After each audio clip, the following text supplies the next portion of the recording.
mortgage. And so I just didn't know anything about this industry. And within 9 months of sitting in your shoes, I decided to shut down my construction company. Because I learned that I could make more money buying one house and rehabbing it a year than I could working full-time as a remodeling contractor. My first short sale was in 2007. The homeowners owed $350. I got the bank to take $196,400. With the rehab was $10,000. It took 16 days. Took out the pergo, put in tile, new carpet, fixed the place up, sold it in 5 days, made $70,000. As a contractor, I would have made $3,000. As a real estate investor, we made $70,000. And so it wasn't even the money that changed my life. It was the knowledge of being able to do it. And you know what the best part of that real estate deal was? When I was able to go back to the homeowner and tell her that we were able to save her from getting a foreclosure on her record, right? And I was able to successfully negotiate the $77,000 tax lien the IRS had put on her property. We got that eliminated for $700. She wept with gratitude. That's a cool business, right? Being able to do something for somebody that makes a difference for them. And that's really what I've learned over the years about real estate investing. Today, we buy houses and fix them up. I got a property in Inverness we bought for $380. We put $75,000 into it. We're listing it in about 2 weeks for $665. My partner Ben Valletta's in the room, right?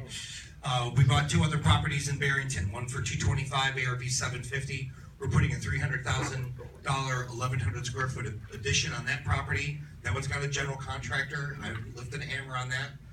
We got another one in Barrington we bought for $191. That one's going to be about $250 into it. That ARV is about $700,000.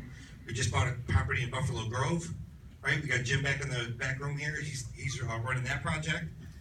We paid $75,000 for that house. We're going to put about $150 into it. ARV is about $375. What else? About a 4-unit building, a 5-unit building, 12 acres of property for $105,000 from the bank. And just yesterday went out and saw 2 10-unit buildings.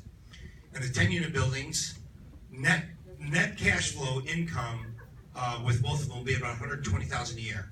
That's after we buy them, we rehab them, we finance them, all said and done, it'll income about $120,000 a year. We are in an environment, real estate, that we have never seen. The opportunities to acquire properties right now is unprecedented. The number of people that have money in the stock market that are getting a little nervous about losing their money in the stock market, think people are getting a little nervous, right? Are wanting to diversify their funds and put them into real estate. One of the lenders that we're working with right now told me yesterday, as I'm raising $800,000 to buy these 2 buildings, that they have $95 million sitting on Wall Street that is earmarked to go into real estate. Please find deals for us. Right? This is the instructions that they're getting.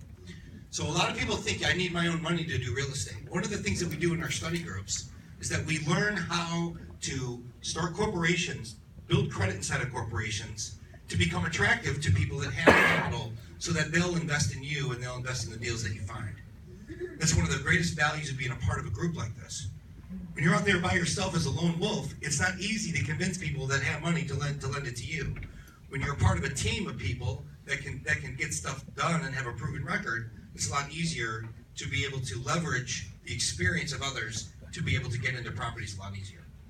So in the fix and flip study groups, right now we're covering, what are the formulas that we use in order to make offers? One of the biggest mistakes that new investors make is they overpay. They pay too much for property.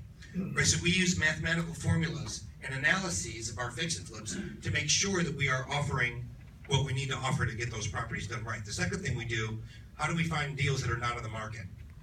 If I have a property on the MLS and everybody knows about it, right, then we are competing with people who have no training in real estate who are willing to pay too much for properties. We have a saying around here, we can't compete with stupidity. And if somebody's willing to pay $200,000 for a property that they should only be paying $150 for, right, whose fault is that? That's their fault. So as a real estate investor, it's imperative that you learn how to find properties that are not listed on the market so that you can make offers and get deals without having to compete with others.